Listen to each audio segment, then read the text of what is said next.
On nous dit que le Seigneur quitte la région de Tyr pour aller dans le territoire de la Décapole, mais en passant par la ville de Sidon. Alors c'est très étonnant parce que la ville de Sidon est au nord, c'est pas du tout le chemin. Ça veut dire que Jésus a fait un énorme détour.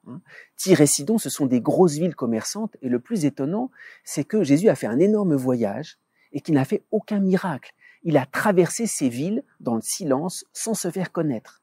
J'allais dire, le seul miracle qu'il a fait, il se l'est fait arracher par cette femme syrophénicienne qui la poursuit de ses cris pour qu'il guérisse sa fille. Et Jésus lui a d'abord répondu, il n'est pas bien de prendre le pain des enfants pour le donner aux chiens.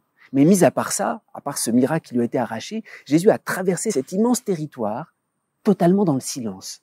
Il y a quelque chose d'extrêmement mystérieux qui est sans doute lié au mystère de l'élection d'Israël. À ce moment, j'allais dire toute l'élection, tout l'amour de Dieu est visiblement concentré pour Israël.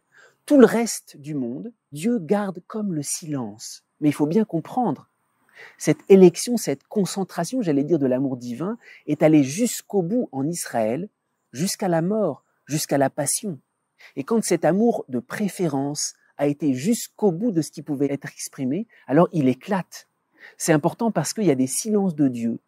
Jésus parcourt dans le silence, mais dans son cœur, il sait très bien que cette préférence va bientôt éclater. Il y a des silences de Dieu où Dieu prépare le monde à recevoir toute la préférence qu'il a pour chacun d'entre nous. Il ne faut pas avoir peur des silences de Dieu. Dieu prépare lentement notre cœur, patiemment dans le silence.